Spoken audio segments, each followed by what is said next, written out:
Greetings, what is up, and a very warm welcome to the channel. The sun is hiding, the rain is pouring, and the magpie is casting. Coming to you guys right now with a live 1 versus 1 battle featuring spawning in the north. It is that prolific and powerful player known as Jove, who will be playing today as the Wehrmacht pieces. And spawning in the south, playing as the Soviet forces, it is going to be Brosras. Another very formidable player who hasn't featured on the channel for some time, I believe, but just a very, very, very capable player up there in the top tiers of the game, and very much going to be looking forward to seeing what he's going to be able to bring against what is usually the favourite in pretty much any game I cast, Jove. So, yeah, the map's going to be Faymanville Approach, a really nice map, this one. One of my favourites, it's just quite cool. There's a lot of nice buildings and interesting terrain, and it's also like broad enough that pretty much any unit or tactic can be used, but also close enough that it doesn't have that sort of big map feel where like units take a long time to get to the relevant fights and so forth. You know, actually, something that's been on my mind, okay, it seems to me that when I go onto the live game lobby and have a little flick through all of the games that are being played, like I would say on average 7 or 8 out of 10 of the games, the Axis forces will be OKW. Now, that's not a large enough sample size. Like, me logging on every day and having a look through the live games lobby is not a large enough sample size for me to say anything about the meta. But it does feel like Wehrmacht forces are being underplayed, like, relative to OKW. And I think that that is, to some extent, understandable. OKW is, they feel strong in all stages of the game.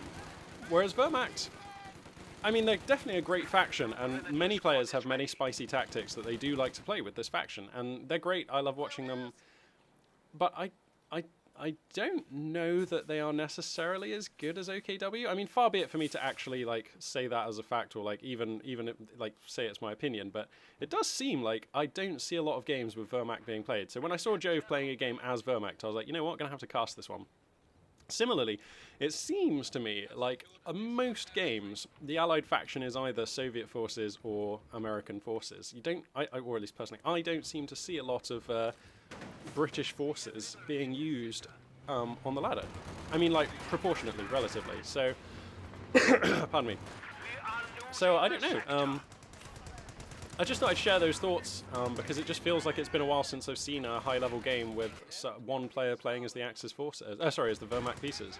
So anyway, it looks like Jove right now, he's got an MG42, 3 squads of grenadiers. He's being forced into disarray by a rifle company opening. We've got a clown car on the field, and it's a penal opening here for Brosras. And gonna have to see what he's going to be able to get done. Let's see what Jove is rolling with. Mechanized Assault Doctrine, ever the great commander. Spearhead Doctrine, hey, secretly my favourite Wehrmacht commander, I think. And Assault Support Doctrine. Okay, cool. I say secretly about the Spearhead Doctrine because he's been in the game since release and is so vanilla as a commander. He's just a good all-rounder. The Mortar Half-Track is quite a cute unit. The Incendiary Mortar Shell that you can call in on it has its uses, actually. And just having a mortar squad that's like irritatingly mobile, especially with Panzer Commander, I just really like. And the other abilities, you know, the Recon Overflight is always going to be useful, the Tiger Tank is always going to be useful, Panzer Attack, as I already mentioned, is just a great ability. And the Frag Bomb comes in quickly, decimates infantry, does good damage. I believe it stuns vehicles as well, or at least it used to, I'm not sure if that's still the case. So this is one of those rare commanders where I feel like 5 out of 5 of the abilities are genuinely useful and can impact the game in a meaningful way. Speaking of impacting the game in a meaningful way, let's crack the tech, and you can see Brosras really taking command right now, has the midline of the map more or less. Axis units feel like they're fighting an uphill battle, catching on some mines there, I believe. I think there were some early mines out of Brosras, and just generally being hooned back by a scout car and so forth. Grenadiers, I mean, doing what they can against this Soviet onslaught, but it's difficult work out there. Soviet units pushing right on up over here in the east of the map. So, yeah, Jove kind of under the gun right now. Now, this is early days, of course, and the scoreline differential hasn't opened up, so he can sustain this phase for now. He's not actually taking critical damage. And I suppose he does have more squads than his opponent, so, I mean, 2 squads of penals can get bossed around by a machine gun, and 3 squads of Volks. It's just this darn scout car that's going to be annoying, but when your Soviet opponent opens scout car, and you're playing as Wehrmacht forces, you are just in for a bit of an annoying early game. And that's fine.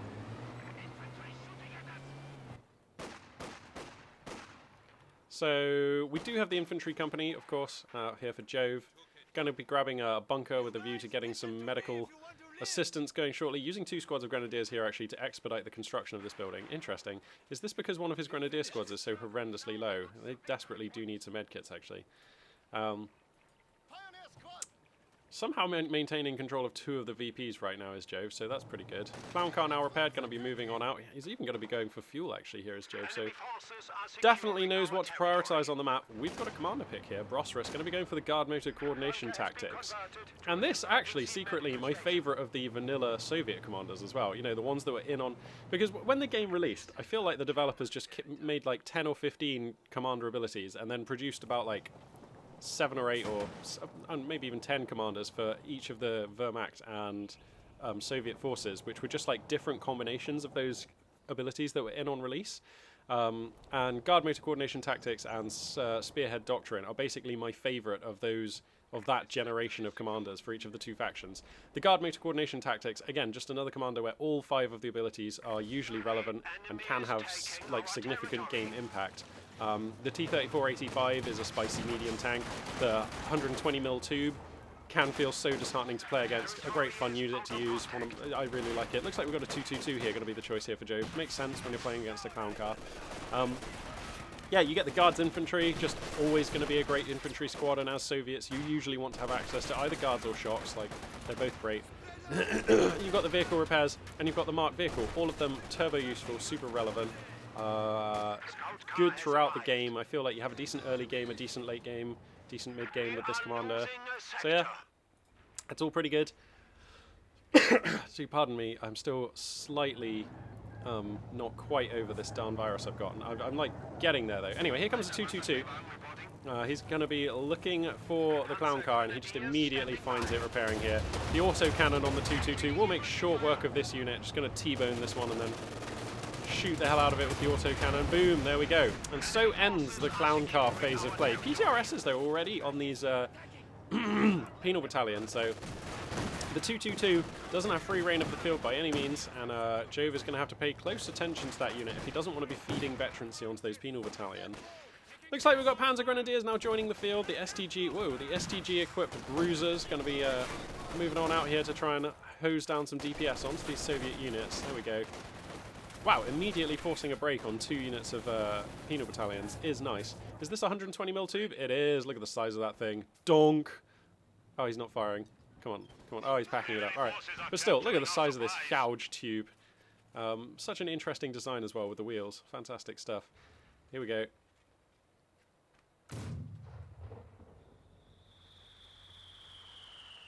Oh, just immediately takes like a third of the health off of a squad of grenadiers. What a bruiser. How much veterancy did it got? Like a quarter of a level of veterancy off of its first shell. Oh, I love this thing. Look how scary that is to play against. These things are huge, and you can get 2 of them, you know, like, and this is one of those maps that's not so big. With 2 of these 120mm tubes, you are covering like a lot of the relevant area of the map. So I'm not saying he should go and get 2. I'm just saying that it's the kind of thing that I would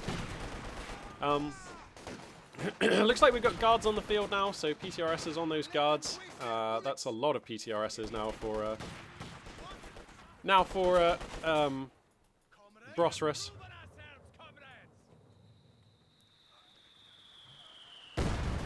The size of these shells. Intense. Very intense. Alright, let's check the tech here. So we've got like the Mechanized Company is up. No sign of battle phase 2. Bit early for that now for Jove. Both players moving into a composition I can totally appreciate here. 2 penals, 1 guards, 1 mortar tube, 2 engineers, 1 with flamer. Now going to be grabbing a T-70 to give some extra mobility and poke to his army right now is Brosras. So really enjoying Brosras' unit choices and selection here. I think Soviet players who are new to the game, you might not have Brosras' micro and decision making and awareness, but this is certainly a build that you can borrow. It's really what the hell was that? Was that a rifle grenade? Anyway, that was a squad wipe on a unit of engineers, by the way. It seemed like a rifle grenade. But yeah, as I was saying, you might not have Brosras' like hours spent on the game and all of the commensurate skill that comes with that, but this is definitely an all-rounder build that you can borrow. You can totally... Whoa, he's lost a squad of penals as well. Am I just... Did the penals die here as well? I think they did. Was that a double squad wipe? They're up... Yeah. Oh my goodness. Oh wow, I might have to go and watch this replay back after I upload it, because that was on the screen, but I wasn't, I just caught it in my peripheral vision, but I think that was a double squad wipe rifle grenade, so this might be a quick game. We're going to have to see. T-70's on the field now, but Brosras heavily outnumbered by an immensely well-equipped Axis army, and Jove, the timing on that pack gun, absolutely masterful. Going to be severely minimizing the window of time in which this T-70 has free reign. T-70 is going to come in, bullying down this 222, ought to get the kill. Pack gun's going to be in the hood, but it's not here soon enough. Faust comes through, though, off of these grenadiers, which means that the T-70 is stricken. Where is the pack gun? Oh, it's still miles away, so the T-70 may be able to exfiltrate here. It still has plenty of health, so unlikely to get Fausted down. And Brosras will be no stranger to playing from the underdog position, and frankly, he's probably no stranger to playing against Jove as well. So I could see him doing well here. Pack gun moving into the hood, angling for shots on the T-70. T-70 going to be using this building here as a line of sight blocker, whether Brosras knows it or not, against the pack gun. And whoa, he comes forward. Okay, yeah, this is probably a dead T-70 now. Coming forward there with a broken engine, just not going to be okay unless this pack gun misses. Nah, they rarely do. That's a dead T-70. Not the most impactful wow. Okay, Brosras has had enough. That's just fine. I mean, I don't know exactly what happened with that rifle grenade, but it sure looked ugly.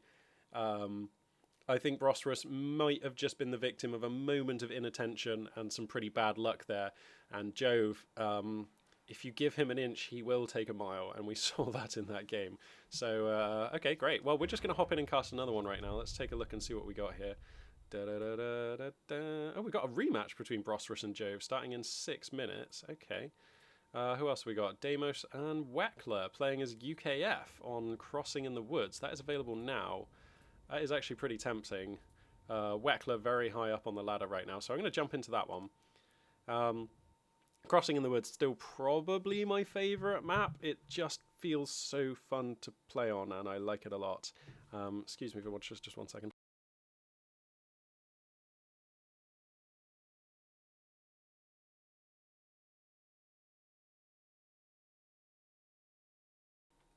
Okay, sorry about that. I'm back. Alrighty then. So let's see what Weckles can bring to bear against his OKW opponent on this Crossing in the Woods match.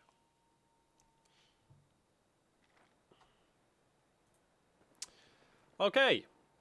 Well, spawning in the north, playing as the Overcommand West pieces, it is Deimos. Which I believe is one of the moons of Mars. I believe Phobos and Deimos, am I right? I don't know. Somebody who has better knowledge of our solar system can correct or confirm as needed. Spawning in the south, playing as the United Kingdom forces, it is 3M's Weckler.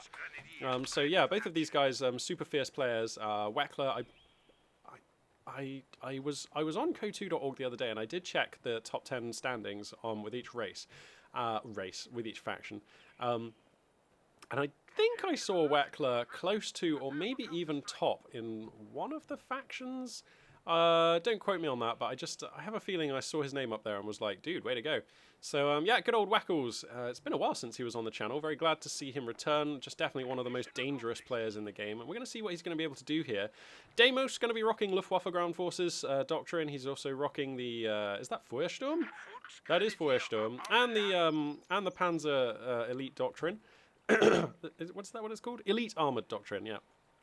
Weckler here going to be rolling with Royal Engineers, the Land Mattress guy, whose name I forget. What is this guy's name? Mobile Assault Regiment, and that dude in the middle, who I'm just going to say I don't recognise. Who is it? Tactical Support Regiment. Okay, so I think this is the new UKF commander, so let's see now. He gets Field Recovery Operation, Designate Command Vehicle, Air Resupply Operation, Vanguard Operation Crocodile, and Forward Observation. But you know what, actually, I don't think this is the new UKF guy. I don't know, I've not really played much UKF since returning to CoH2, so... Anyway, Storm Pioneer's going to get caught out here by 2 squads of Tommies. They're going to juke and jive us around back here, play for as much time and damage as they can, but it's not going to be a lot. I imagine we'll see Weckler just shove these guys away quite shortly. If I crack the tack, you can see, awkwardly, for the very early game, every single unit in the game was tasked heading into this sort of area. So there's a large swathe of the map that isn't actually being accessed by either player. Very interesting start. Not often you see that. Excuse me. So there we go, Stormfighter is going to get out of there. Looks like we've got a Bren carrier opening here for Weckler. We're going to see the Universal Carrier move out onto the field momentarily. We're going to see exactly how Deimos elects to deal with that as we move on. A lot of rifles being fired here. Is the focus fire coming down? The focus fire is coming down, so there is a chance that that Tommy could get wiped. Okay, yeah, he gets not unlucky, let's put it that way. He was not lucky to escape, he was just not unlucky to get squad wiped on the way out of there. Like, there were like enough rifle shots fired there where if they all rolled a hit, he could have died as he ran away across that negative cover. But that rifleman, that Tommy I should say, absolutely fine. This is it. So yeah, what a weird opening. Let's crack the tack again. We've got another moment of relative peace here. Actually, wait, some Volks Grenadiers going to get on top of a Vickers gun. Oh, this is so annoying. Yeah, so that will force the Vickers back. How frustrating. Well, here comes the Universal Carrier. Going to start chuckering into these Volks Grenadiers. I imagine we'll see, yep, the Vickers K upgrade coming down onto that unit. Going to be done pretty soon. I would love to see either of these players. There we go, finally. Deimos going to be the first to send some squads out into the west. Actually, he's going to move straight up. He wants to tighten the noose here onto 3M's Weckler. UKF often outmanned and outgunned in the early stages of the game, especially when playing against OKW. So yeah, we got just 2 squads Tommies, 1 Vickers, and the Bren gun, right? Sorry, the Bren carrier to deal with all of this Axis stuff. Schwervermacht Schlepper moving out onto the field right now, so we will become aware of Deimos' tech choices in just a few seconds here. And this one of the few maps I feel like Battle Gripper HQ opening is slightly more common on. So we'll see, or whether he's just going to go for just the standard mechanized regiment that we see, I would say, at least 7 out of 10 times from most OKW players. It is indeed going to be the mechanized regiment. There it is. You can see it on the minimap. Bren carrier coming around here for a nice flank. Vickers gun has these Volks in arc, so that's going to force those guys back. Mine's going to be attempted to laid by Storm Pioneers here, but they will get caught. So hopefully Deimos is going to fall these guys back. There we go, yeah. Of course, they're very vulnerable whilst performing field work like that. So, yep, the Storm Pioneers getting out of there for now.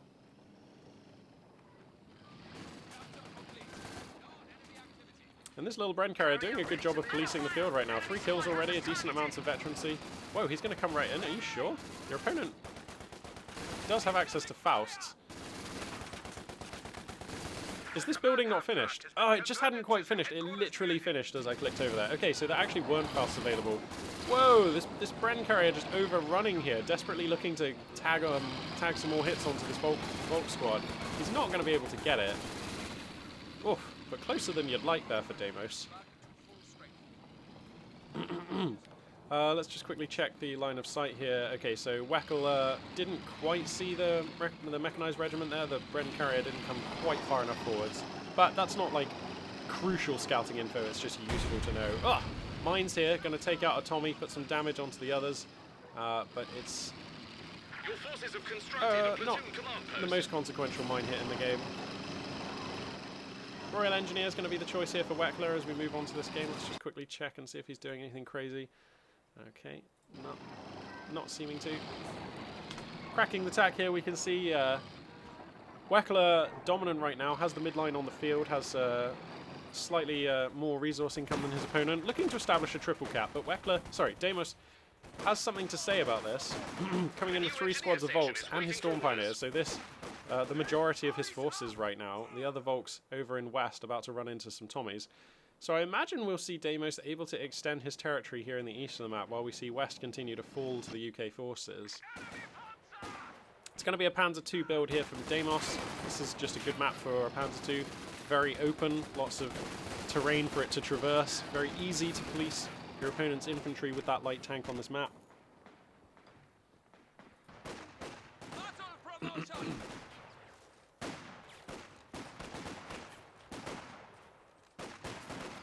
Wow. Weckle's going to get a squad down here to grab the cutoff, and this is very crucial. This is now cutting off to three resource points and a fuel point, so that is actually huge. That is cutting this Axis player's income down by 70 or 80%. That is very rough right now, and that should be Deimos' priority, needs to be regaining control of that road. Okay, here comes the Panzer II, which should help him do that. We've got a Kettenwerfer adding into the roster as well, which should be very nice. Scoreline differential is beginning to open up, reflecting Weckler's domination of the field so far. Able to get some Volks actually down the back line and to deny his opponent's fuel point there. So pretty nice stuff there from Deimos. It's good to see. Storm Pioneer's going to reconnect this road here momentarily, but the damage has been done. That cutoff was established for a good minute or so. So probably inflicting about 20 or 30 fuel losses on his opponent there was Weckler with that one cutoff. Very nice.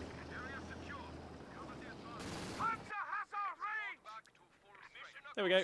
So it gets reconnected. Axis units moving out. Kettenwerfer in tow, ready to deal with the Bren carrier. Let's just check the tech here for the allied player. Still no sign of company command post, a little bit early for that. No sign of AEC research either. AEC, of course, does become slightly more appealing when you know that your opponent's committed to a Panzer II, but I still doubt that we'll see the expenditure being used into that scout car. British forces just not often seeming to use AECs these days. How much is the upgrade? 15 fuel, 100 manpower, and then the AEC itself costs 60 fuel, 280 manpower. Okay.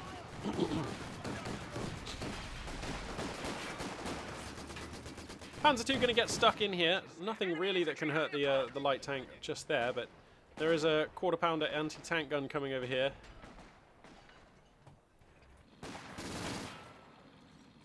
I know it's not really called a quarter-pounder, but something about reading a Q just before the word pounder just makes my brain immediately go quarter-pounder. That is probably the result of millions of dollars worth of marketing spent by the McDonald's Corporation now I think about it. Like, continual exposure throughout my life to this phrase, quarter pounder, has like written it into my brain.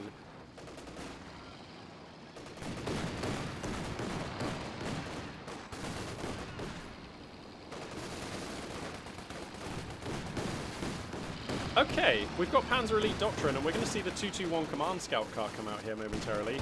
Anti-tank gun here set up in a nice position, means that the Panzer II has to GTFO, going to get one more shot, and it is a penetrating hit, so nicely done. Some veterancy building up on that anti-tank gun now.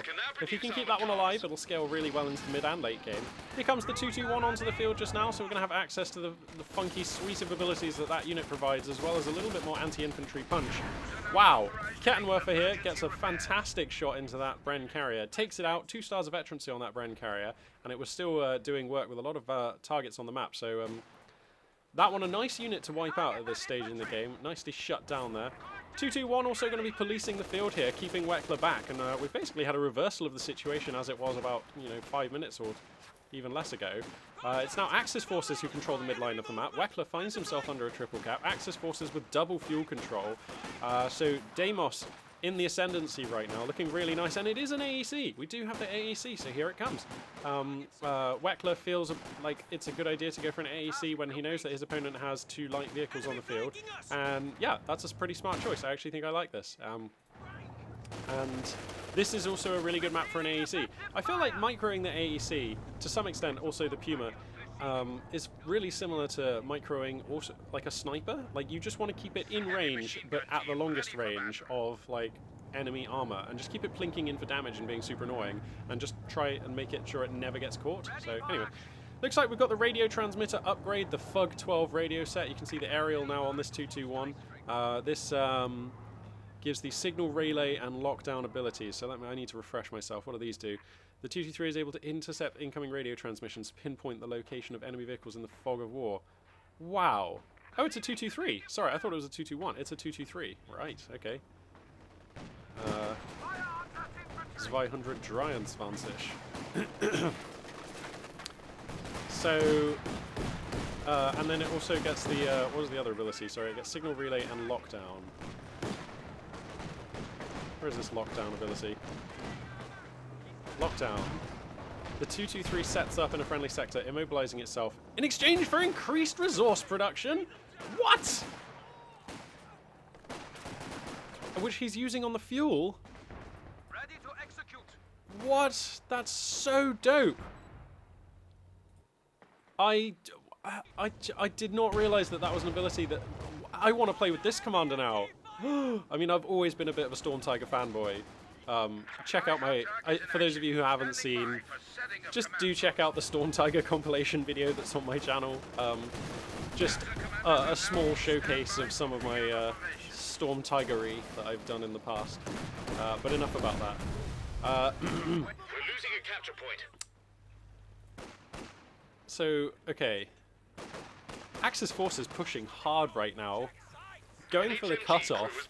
Deimos feeling super, super confident. Somewhere on the map just now, of course, you just heard the Vickers gun gets taken out. Our capture point. They're trying to take it. Whoa, look at this, man. Look at the mini-map. Jeez, Deimos is hammering Weckler right now. What is a UKF player supposed to do against this? This looks terrible. Schwerpanzer HQ getting set up in a nice position here. What? Look at this resource differential. Okay, so he actually manages to get the Kettenwerfer to have to retreat. This is massive, actually, because now the AEC just has a window where basically it's kind of okay to just do what it wants on the field as long as it doesn't get Fausted. Allied units. Why are all these guys being idle? Okay, there we go. Weckler's on it. Yeah, okay, he's going to get Fausted. That's a shame, but not the end of the world. Wow, Weckler just trying to re-establish any kind of map control here. Going to use the Commando Breakout ability, so we've got a choice. It's the Mobile Assault Regiment. We could see land matricide in this game as it moves forward.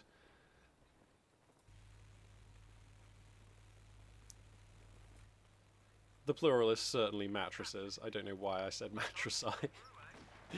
We've got a sniper coming as well. What is this build? What? Okay, Weckler. All right. You're the man. I believe. This is such a weird build. Like, what is he doing?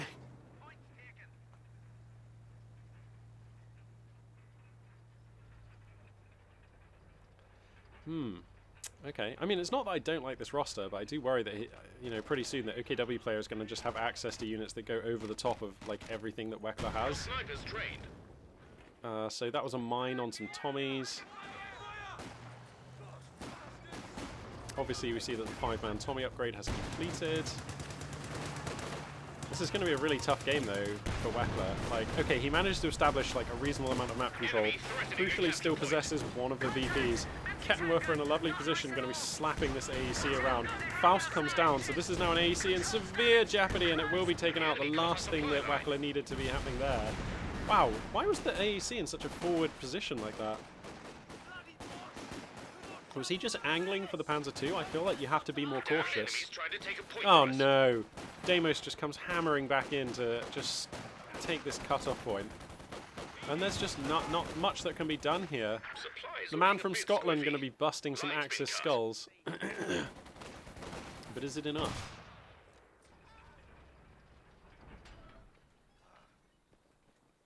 Wow, there's just domination here from Deimos. This thing is just...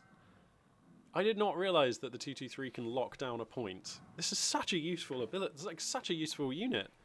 It can detect enemy armor, which is one of my favorite things about the tank hunter Tommies that you can call in, you know, for UKF.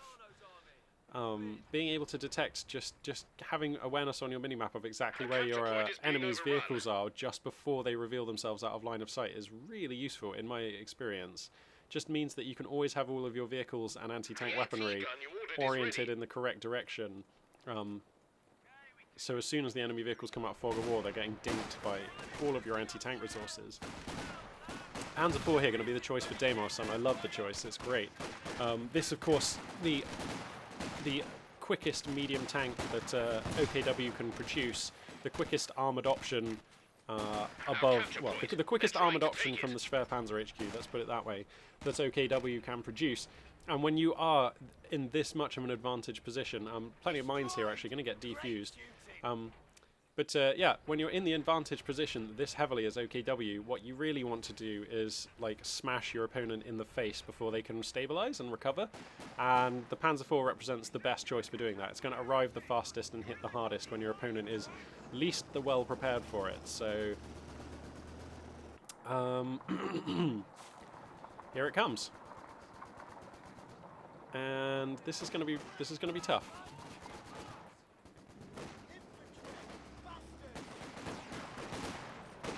Oh no, and he... Oh, weird. Oh no. Weapon crew lost. He loses his anti-tank gun. Oh no, I mean he has another, but this is looking... Yeah. Wow. Wow, that is 2 fairly rapid, destructive curb stomps we've seen. I'm just going to hop in and cast another, because I'm enjoying this.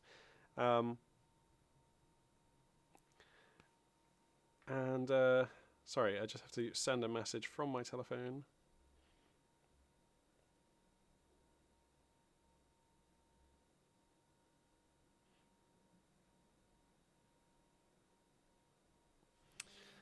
Okay. All right. Well, that's that. All right. So now we've got Brosras versus Jove. Let's check this one out on Nexus. Is this a custom game? Or we could have Nerbo versus Weckler. I'm inclined to watch Brosras versus Jove. Let's give this one a look. Nexus. I don't think I've cast a game on this map yet.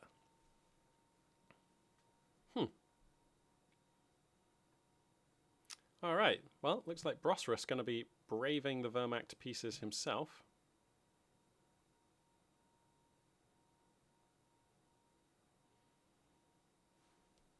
Hoping this one's going to be a slightly longer game, but we'll see. Well, you know what? Having already just cast 2 sort of like medium games, perhaps it's best if this one isn't a long game for the sake of my voice, but we'll see. Alrighty then, so... It looks like here, spawning in the east, playing as the Wehrmacht pieces. It is going to be Brosras. And spawning in the west, playing as the United States pieces, it will be Jove. Alrighty, and the map here is going to be Nexus, which I'm just going to have a quick pan around. Because I don't know this map very well at all. Let's rotate the camera here. Okay.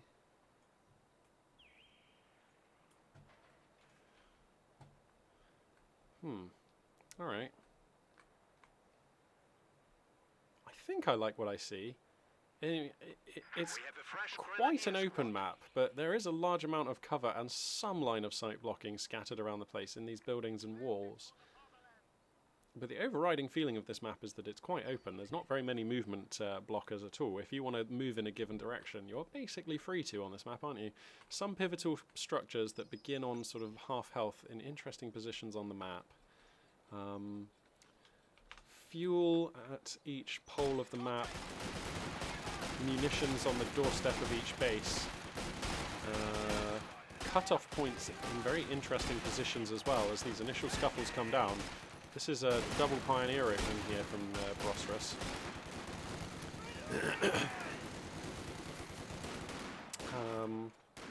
Yeah, so as these initial scuffles just kind of take place, so you've got cut-off points here, here, here, and here. Okay. That's just a very interesting... And if you don't have this point, then it looks like your munitions are actually not connected either. This is clearly a map that's been made by someone who's quite experienced at making maps. It's relatively complicated for how we normally see maps set up. Yeah, very interesting. Liking the look of this map here at Nexus quite a lot. These these pioneers bravely not retreating. What is going on with this? Brosras, what is your plan for this guy? Is he just going to cap this point with this one man? Awesome. Why not get that value? I love it. Alright, so yeah, Brosras taking a nice exchange here. Scoreline looks like Brosras in the ascendancy just now. Nothing to really write home about. Jove looks like he has some interest in connecting his munitions point, and that is to be expected of a USF player. Munitions very important to them. Let's see now. Jove has gone ahead and he's chosen the heavy cav doctrine, so we're going to have rangers, Pershings, mines, all that good stuff that you get from this commander, and also the firmly meh combined arms. Looks like Brosras, he's running with mech assault, spearhead, and I want to say that's like Jaeger infantry. Yes! Hey, sorry, it's like a little micro test for me to see if I can remember based on these little faces, like which is which. Especially Jaeger infantry, who I haven't seen for a long old time. But yeah, definitely one of the more... Hey, you get the Jaeger Command Squad. A veteran Jaeger unit is dispatched to provide support. That sounds like that's something that's been rebalanced. This powerful combat unit that can provide support to other units on the field. Huh, very interesting.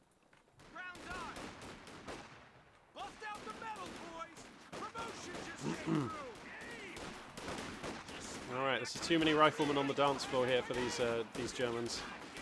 A lieutenant has been assigned to field ops.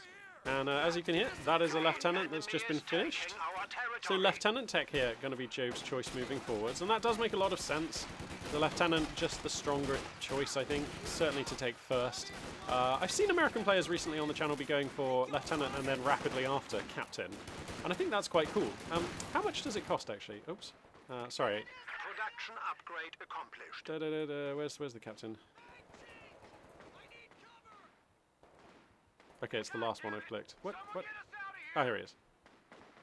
35,250. Okay, yeah. Just curious. Alright, so it looks like Brosras having to fall back a couple of squads.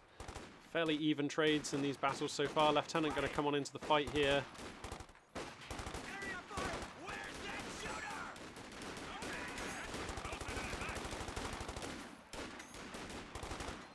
Going to see a utility car coming out here for Jove, so pretty meta build here from Jove. I mean, this is like probably the most standard thing I see out of most American players. 3 riflemen, lieutenant, utility car.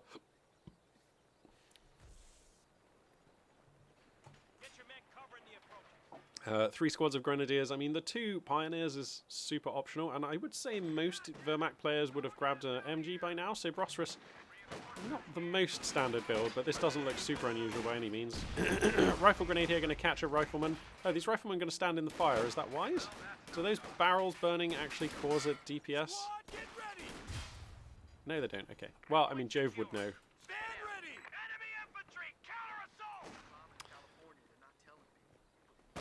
Yeah, so just infantry scuffles for the time being. Here comes the utility car right now. Lion's share of field control going to Jove right now. Rifleman pretty spicy early on. I feel like with Wehrmacht, you just get bullied so hard by American infantry early on. Like, they were just... It's very, very easy for a fight to just not be takeable. Oh, those are some mines. Oh! So yeah, Jove making use of the Rifleman defensive structures ability, which we don't see utilized super often. We don't... Even though we see the heavy cav doctrine taken a lot, not that many American players taking using the mines. And now with the utility car, like, how can grenadiers take a fight against this? And we're going to see a Stuart following this up. So yeah, super standard opening here from Jove. And, you know, it's standard for a reason. It's just, like, damn good, isn't it? 2-2-2 on the field, so, you know, there is something now with a bit of poke for Brosras. Pardon me.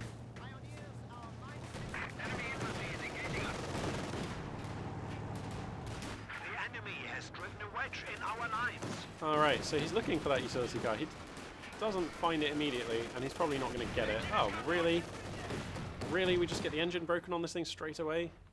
Yikes. Oh well, 2 squads of pioneers here to repair this and capture this point, but I mean the utility car is still sharking around and it's about to be joined by a Stuart. This is like...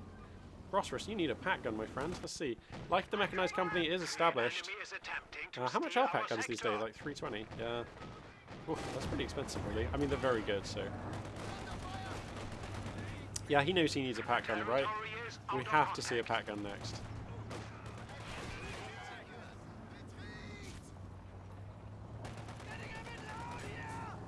Getting a bit loud here. I mean, so the 222 takes a dive just as the Stuart arrives, so that's pretty rough. The turret traverse, come on, traverse that turret. He really wants to get this utility car. And he does. Alright, so, whoa, the crew didn't even jump out. So, okay, Jove going to lose the vehicle crew and the utility car. Whoa, gets a Faust onto this Stuart as well. We're going to be forcing that one away. Brosras making magic happen here with basically a far inferior unit composition. Somehow is able to take an engagement on the map and maintain a tiny bit of map presence here on the map. I mean, he's under a triple cap, trailing now by nearly 100 tickets. Panzer Grenadiers getting added on. Looks like Jove interested in replacing the utility car. Interesting, that just shows how much he values that. Whoa, we're going to see Panzer Grenadiers added on. I mean, the plan here is... I mean, he doesn't have the munitions for Shrek. It's going to be Spearhead Doctrine, which a commander are very dear to my heart. Love this one. But but no pack gun. You know your opponent has a Stewart. I guess a pack gun is actually just quite slow, and on a map this open, can only be in one place at a time. Is relatively liable to getting flanked by the very unit that you're trying to beat with it. So I guess I can understand Brosras' reluctance to go for the anti-tank gun, but he's going for a second 222. He must really, really think that he can out-micro these American vehicles with the 222s. I mean, fair enough. If he thinks he's got the chops for it, I'm not going to tell him differently, but this looks like a very, very brittle unit composition, which you can... Not a lot has to go wrong for you to lose these two scout cars. And then what happens? I don't know. Well, he's going to get a Faust onto the Stewart here. Dong! So that's stage one. The other 222s on the field, and coming in for a spit roast here, we've got the two 222s on either side here. Going to be looking to try and put some damage onto this Stewart. Jove here caught on the back foot. Of course, this is the first he knows about this second scout car. Riflemen come in. These ones are veterans, so they can probably put down the anti-vehicle rifle grenade, and they do. I believe that was Panzer Tactician we just saw used. The Stewart does get taken out by the 222s. It's a trade for one of them, though. And now...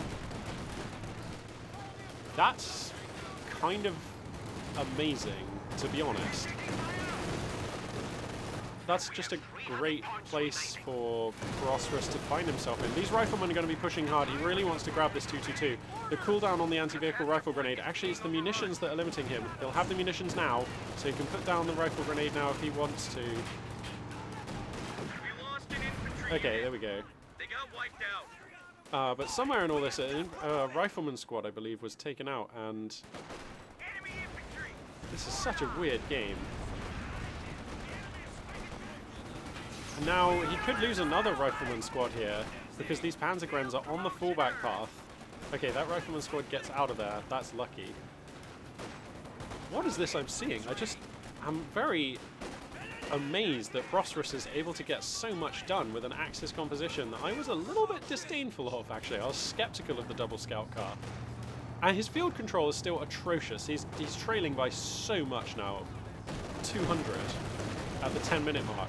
But he's cleaning up on the field. He stands to get this rifleman squad as well, and he will. And now he's running in for this utility car. So Jove has a lot of scoreline advantage, but he's just had all his units wasted. What am I seeing? Okay, so the anti-vehicle rifle grenade comes down, so this 222 will be destroyed. It's in the arc of this bunker. But that's okay. And now we're in this super weird position, I feel like, where Brosras... It is Brosras, isn't it? Yeah, sorry. Brosras is like shoving out onto the map, taking both cutoffs. Beautiful.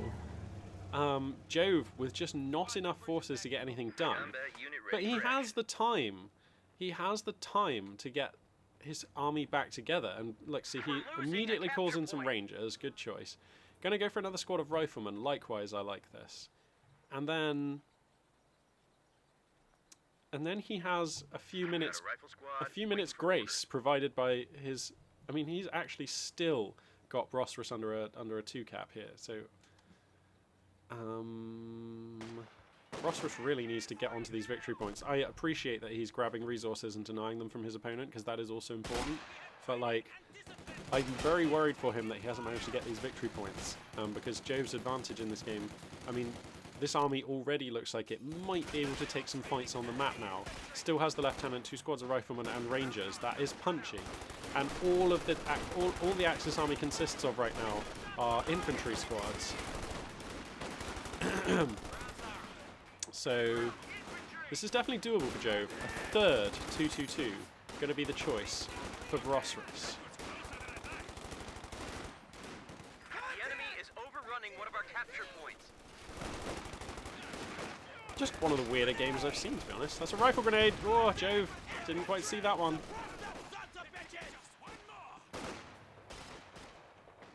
222 on the field. Finally, Brosras off the clock. MG42 has been mixed into the roster. which is really smart. He definitely needs that diversity and something to like help police all of this very scary American infantry. So, God, what a weird game we find ourselves in. Very interesting. What a special snowflake. 222 is going to make its presence felt down here in the south. The Rangers taking a lot of damage. Don't know that they're in jeopardy though. And enough American infantry here to cover them. Jove's still being held right back in his base. He has this one unit of rear ash out on the map, who are probably actually going to take that fight.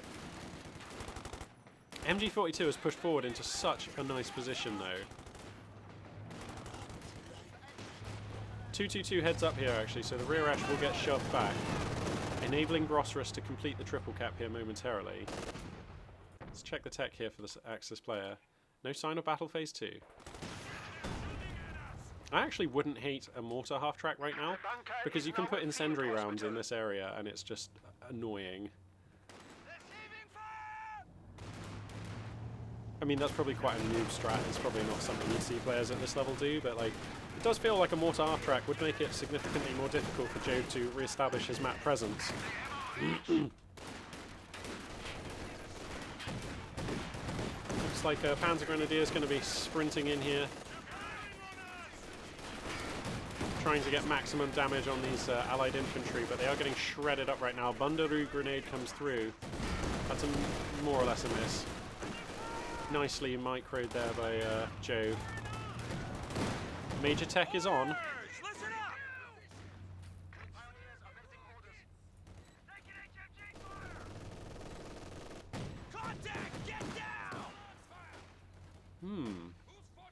And we've got a Zook on this lieutenant to help deal with the 222.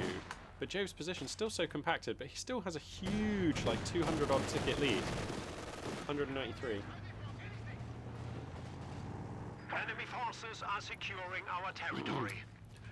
But Brosras now has resources, because that's what he prioritized. He said to himself, I am going to get the fuel and the munitions and cut my opponent off of those. So how is he going to translate this into an advantage? He's not going for Battle Phase 2 yet, but I think he should, right? Okay, the MG42 gets wiped out.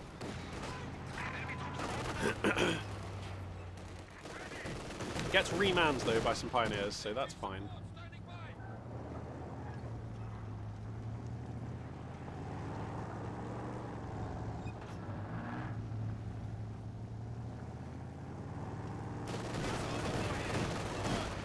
God, this is just such a weird game. I'm like still processing, to be honest. Sherman? Jove gets a Sherman? Wow, I really like this choice. Brosras, are you? Okay, Battle Phase 2 is on its way now. But I feel like even with the resources that he prioritized, Jove is still really ahead in tech, isn't he? I mean, he has Major and a Sherman in the queue. That represents more sophisticated tech coming at an earlier time for Jove.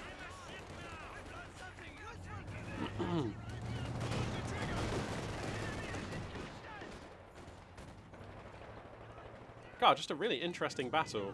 Jove, for sure on the back foot right now. His scoreline advantage is being eaten away, but time is a luxury he has right now. And he is leaning on that. And his composition, I really like what he's building towards. Our industry grows to support us. And with this Sherman, I mean, there is no pack gun. There are no Shreks, though there are munitions for Shreks if Brosras opts to go for that. And of course a 222, not really a match for a Sherman. And here comes the Sherman right now. So... Oh, what have I just missed? Okay, some kind of American air unit just came in. I think that may have been Major related, not sure. Or could have been the smoke bots actually. No, it wasn't the smoke bots. Was it? I don't know. But yeah, the Sherman's going to be hitting here. Rangers don't have the Tommy upgrade, so these are just rangy Rangers. 222 doing some work here. Sherman's going to move south to try and police that one.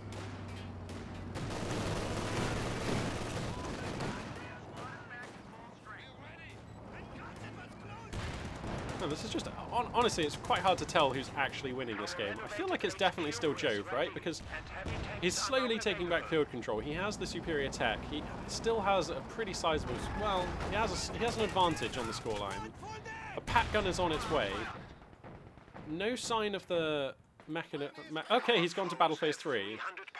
So I'm guessing that this is going to be a Tiger build from Brosras.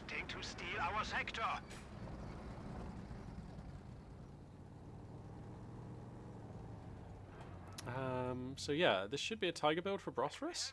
But that's risky, man. Tigers cost 230 odd fuel, which he's a way away from doing. And like, Jove could actually even go for a second Sherman, which I think I quite like. I don't know.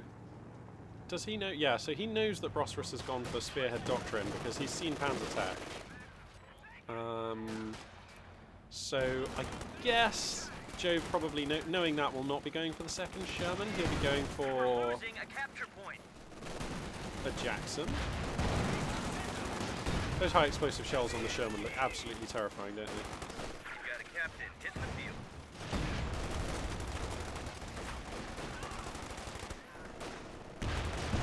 Fighting going on in the north as well. And oh my goodness, these high explosive shells just making a mockery of this Axis infantry.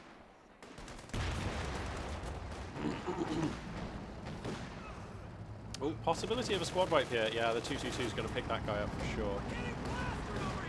No, oh my goodness, Rifleman squad sneaking away here. Jove getting a bit lucky on that one. And looks like these Panzer Grenadiers do have the Shreks on them now, so that's something to help deal with the Sherman, but they're nowhere near in the right area of the map, so they're not going to be useful for a while. Pat gun has been added into the roster, so with the Pat gun and 2 Shreks, I feel like you can mount a sort of a defense against this Sherman. You're unlikely to put together a kill unless you get lucky or Jove makes a mistake, but you can at least limit this Sherman's effectiveness, shield yourself from the amount of damage it puts out. Probably buy enough time to get into a Tiger here for Brosras. Now the scoreline differential, Jove has been brought right down. It's almost even now. The Sherman actually does find the 222. That ought to be a kill. Panzertech going to be used. There is a Pat gun here, so actually the Sherman has to respect it. Sweet attack round coming through there for Jove. Just immense game instinct. He knew exactly where to put that one. Gets the kill.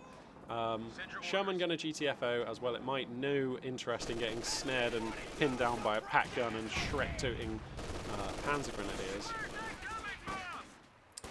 Constant fighting going on, but look at Jove's army now. Like, I actually, it's just better than the Axis player's army. Like, Brosras going to have to be putting together something special to take any fight on the map. American infantry so good. The Tommy gun upgrade package actually still not coming through on the Rangers, which is fine. Brosras, he gets away there with a super wounded squad of pioneers there. So nicely done. That's pretty lucky for him. But this Axis infantry is like so dangerous.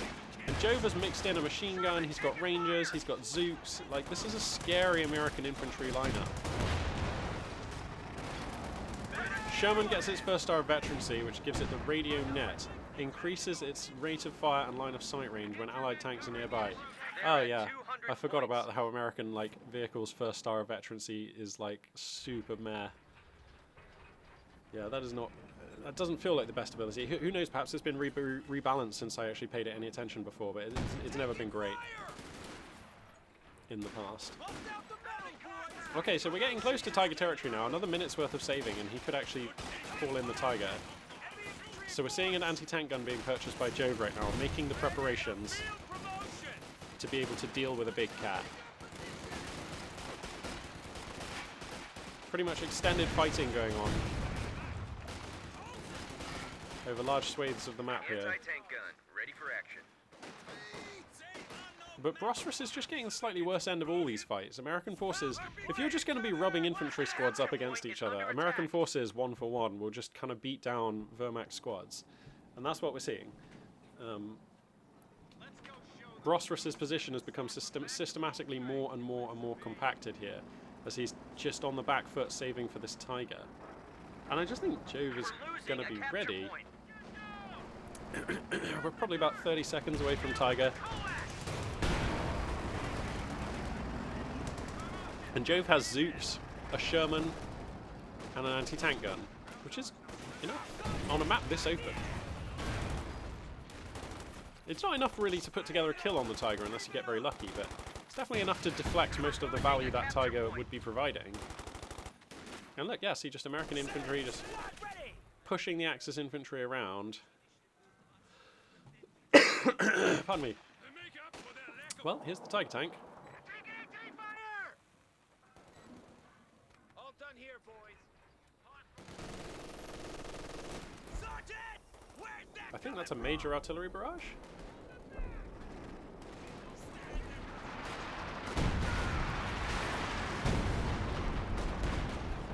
Tiger tank announces its presence. Fearsome main cannon opening up. Sherman doing some work here against Axis infantry to the north. The Tiger wants in on the fight. Pack gun chewing in for a round here. Here comes the Tiger smashing through a wall, making a dramatic entrance. There's a Zook in a building here for support for Jove. Brosras shoving forwards here with the Tiger. It's probably not going to be enough though. He's going to try and crush this building, but that doesn't work. Whoa, get some fantastic damage onto that American squad as they come out the door there.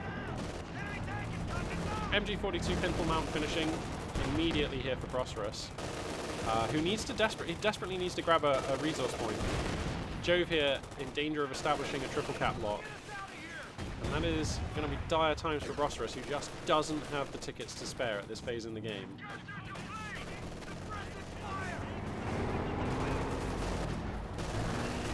Tiger tank looking for a squad wipe on some Rangers here, who do have the Tommy gun package, so that will be an expensive loss.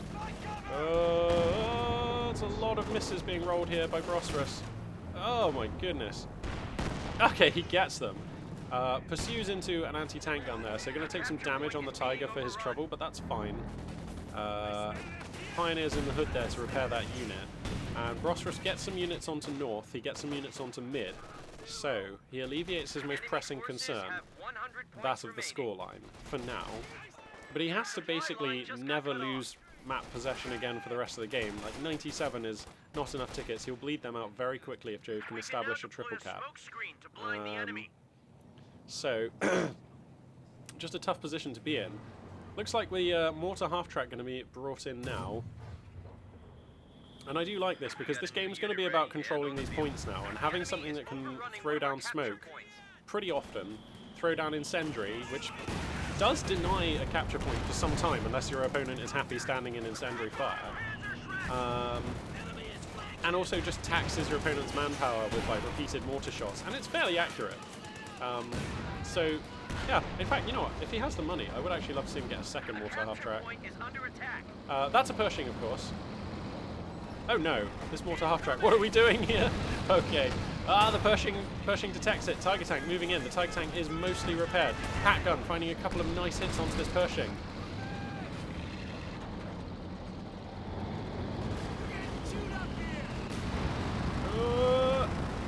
Okay, the Tiger tank just wants some.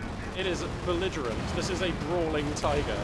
Coming forward. Really? Are we just engaging into a Sherman and a Pershing? This is so brave. If he loses this Tiger, it's like really tough times. The American anti-tank gun chunking in. You can see it in the north of the screen now. Using the tungsten rounds or whatever they are. We're losing a capture point. Armor-piercing sabot rounds. Yeah, tungsten. So, tungsten, a very peculiar and interesting element. I believe they use it in light bulb filaments because it's of its insanely high resistance to thermal degradation. But it's also incredibly heavy. I think the Americans once designed a satellite weapon platform that essentially consisted of a satellite with like 20 with an array of 20 very huge tungsten rods. I mean, like many meters long, very heavy rods. And the idea of the weapon was to just drop them as a bunker busting tool, and the velocity and kinetic energy with which such a large rod of tungsten would accumulate as it plummeted down through orbit would be enough to make it just like plunge many tens of meters underground, pretty much vaporizing and burning everything on the way down because of its immense energy. Sorry, I'm getting distracted. Yeah, Yeah, Jove right now under a double cap, down at 200 points, as we just heard the announcers say. The Tiger tank is repaired. 1-star veterancy on that thing. Looking pretty good right now. I like Brosras' composition. He has an MG, he has a mortar to help control these points. American forces in North actually just standing idle for a second when they ought to be going after this VP. This is one of those games that could come down to just the last ticket here for Brosras. And this is a pretty even game now, except for the scoreline differential. Both of these two armies about, I would say, even in terms of composition and veterancy and equipment. Both armies, you know, we've got an anti-tank gun, we've got... I suppose the only thing that Jove doesn't have is an indirect fire option, so I wouldn't hate him, you know, mixing in a mortar squad or something like that. But this map, to be honest, it doesn't feel like it's a map where you need an indirect fire unit. It would just nicely, like, diversify its composition, and it's always nice to have these options in the late game. Wow, Grenadier's going to take this fight. Oh, Lieutenant retreating through an S minefield. That's rough. Okay, so Brosras crucially stays off the clock. Not going to expose himself to any more point losses at this time. Sherman coming forwards. The Tiger starts tracking it. He's going to come across with the Tiger, exposing its flank to this American AT gun. Risky. Donk gets punished.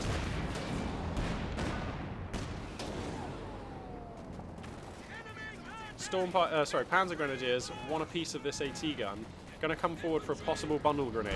Not going to get it though. And sneaky American infantry hiding behind this line of sight blocker here. Bundle grenade comes down. Jove not watching, and that's a lot of damage, but it's not a squad wipe. That could have been worse. Sherman going to hop out for repairs here. Whoa, this Tiger just smiting American infantry here. The Pershing unwilling to commit at this point. Okay, now he comes in with the Pershing. No? Okay, just biding his time here, Jove. Ever the patient hunter.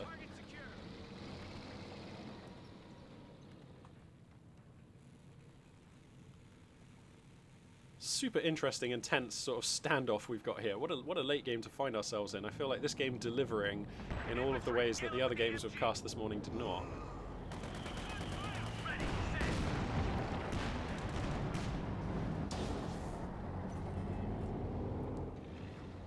Oh, every time I see stuff like this, I'm just like, imagine the incendiary mortar round. It could happen. We have the unit on the map. But yeah, that's a dream.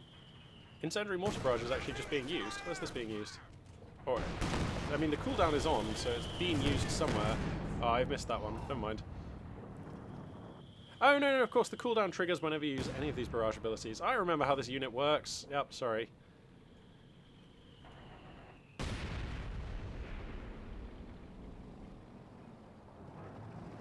Okay, so a detachment of American forces are sent up to the north to try and claim North VP.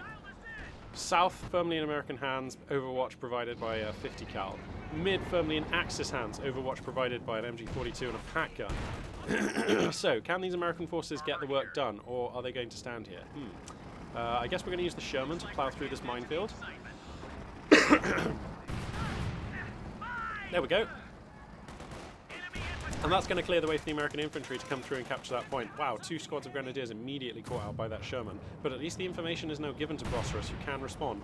Mortar going to be in position. You could put down the incendiary now if you felt like it, to tax those units as they capture that point. Uh-oh. It looks like no real response coming from Brosras, and I don't feel like it's just a good idea to let Jove put you back on the clock.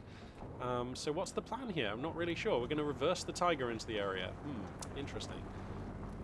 We know that there's a Sherman up here though, right? Okay, the J-turn, pretty sweet. What does this call in? Smoke gonna come down.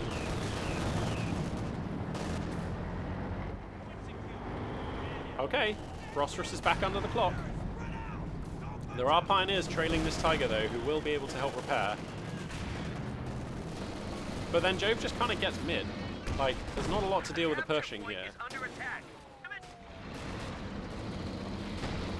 You know what? Of course there's 2 pack guns. But is it going to be enough? Riflemen pushing forward. There's 3 squads of Grenadiers to deflect those riflemen, though. And they're not actually close enough to get a grenade on. In fact, pineapples were never researched. That's a Jackson.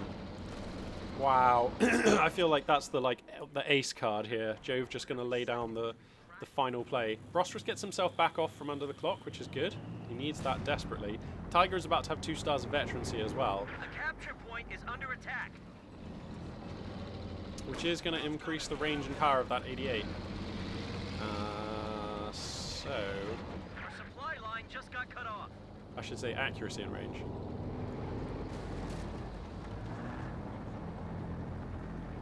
But the Jackson is going to be very difficult to beat here. Okay, I mean, you're Brosras, you have this much money at this moment in the game. What do you go for? In a way, he sort of has another Tiger in his pocket if he can just save up the manpower, but I don't really like just saving money for a Tiger in your pocket. I think if you lose this Tiger, by the time the next Tiger rolls out, you could have lost the game. Loses a squad of Pioneers here, that definitely not inconsequential. Halves the rate at which he can repair the Tiger, which is all important in this game, and he doesn't want to be spending the 200 manpower to replace that Pioneer squad at all. Like, not at this stage in the game. You want to be saving that money to spend fuel. Save that manpower to spend on your fuel. Jackson in position though. Tiger hewing away. Jackson unable to find any shots right now. Just out of range. Ooh, Tiger going to edge forwards here. Grenadiers here do see the Jackson. Looks like he actually just wants to initiate on the Jackson, which is kind of fine. Not a lot of support here for that unit. Where's the Pershing? It's all the way down here in south. He could run the Pershing round to try and get the Tiger in the flank, but he's actually not going to. Jove being very patient right now. Brosras still not under the clock. 50 tickets now between these two. Super close games. Pershing flumping away into these Panzergrands, who are going to have to fall back through a major barrage.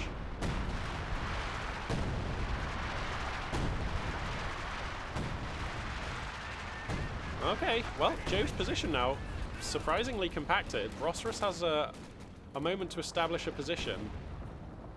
I actually would... Does he have the like the mechanized company? He does. I think even a resupply half-track, a 251 half-track, might actually be okay here, because it just enables you to maintain so much map presence, and that's what you need right now. And it enables you to reinforce these pack guns as well. Pardon me. It's relatively cheap. You can afford it. I don't know. It's probably not optimal. I think, okay, Brosras is sparing 2 infantry units for an assault here on the south. 50 cal has one of them in the arc. The other one ought to get through, so I imagine Brosras may be able to dislodge Jove from south. American forces, though, gonna decap mid. So this is problems again for Brosras. MG42 shoots back the American forces for now. Fighting in north, looks like a Sherman chewing through the Axis defenders here. Shrek Panzer Grenadier is going to be sprinting in to try and deflect that. But this lieutenant will probably be able to beat these guys and get through. So Brosras in a bit of a spot of bother right now. To his credit, though, he did dislodge the 50 cal in south. Going to grab that one. So, oh man, these two players just playing for all 3 of these points all the time. As well they need to. Jove displaying so much patience. Look at his composition. He has a Jackson and a Pershing and a Sherman. If he wanted to just throw in and try and like brutalize his opponent, he could. Panther. Oh, that's way better. Well, Brosras is going to buy a Panther, and that's way better than like all of the things I was talking about. So nice, nice. Okay, we finally have pineapples researched. That's going to come down.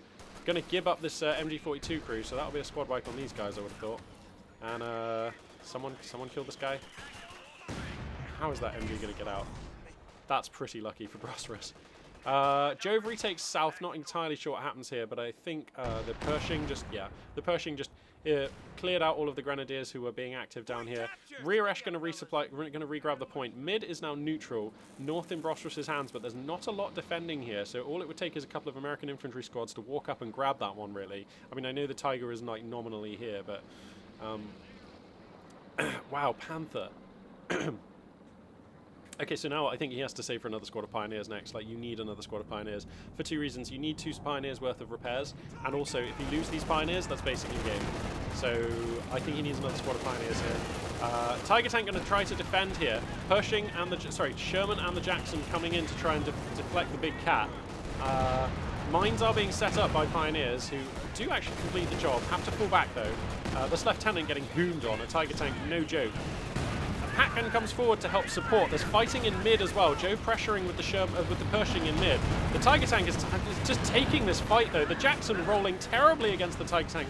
And he takes out the Jackson, which is pretty massive. Now this Sherman next on the menu here for the big cat, who's very hungry. Pat Gun doing fantastic work. And he picks up the Sherman as well. Brutal times. The fight in mid, though.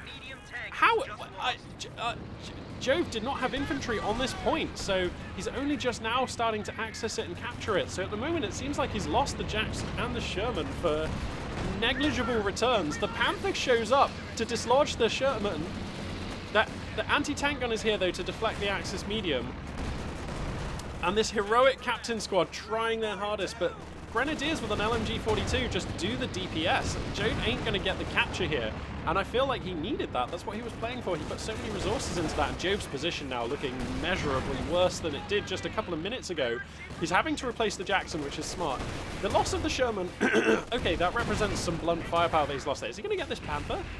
Oh no. We just lost a heavy tank. Okay, he trades out the Panther for the Sherman. For the Pershing, sorry. Young crew just got wiped out. All these American tanks, they've got a lot of shit sounds in the name.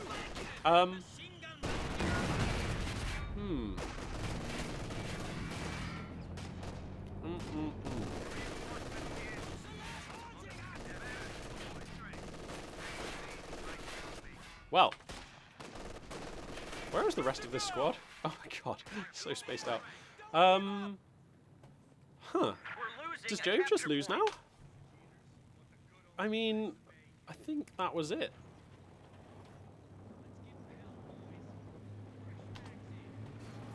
A capture point is under attack. Yeah, because Jove lost a Jackson, a Sherman, and a Pershing in that phase of play, and he was able to pick up a Panther, which is kind of okay. I mean, at least he got a Panther, eh? Otherwise this would be super desperate. How much money does he have? Some, actually. He could buy another Pershing if he wanted, shortly. Oh god, no, he just lost his, like, heroic captain. I think that was his captain. Yeah, just gets gibbed by the main gun on the Tiger. I don't know, it's all adding up a bit for Jove. I'm not sure he can get this done. Desperately going to come in with some hardcore riflemen here. But, I mean... he's desperately struggling to make this happen. Looks like the Lieutenant and Smoke up in north going to try and make something... Okay, so Jove does kind of get south here. But he's just being beaten away. This Panther weirdly providing the perfect cover for this machine gun. Which isn't deployed, that's awkward. Smoke comes down immediately from Jove, who is stacking manpower. He could grab the Pershing, and I think he should. Combat unit ready for action. Combat unit ready for action. Alright, Pershing ahoy.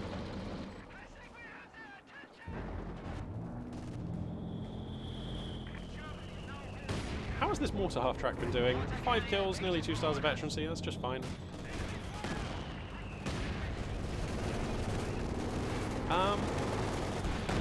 Yeah, this is a super close game. Jove finds himself behind in the scoreline for a first time in a long time.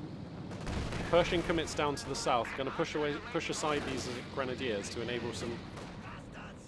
Actually, okay, yeah, so those riflemen are just guarding that point, that's fine. But Jove needs to get in to mid or top 3 stars on the Tiger now, pretty intimidating. Pershing chasing hard here. He really wants a squad wipe on some Grenadiers. That's a really smart idea. Unless he loses the Pershing for it. Oh, yikes. I thought he was going to keep pursuing and not turn around. Oh, this is probably a dead Pershing then. We've got smoke.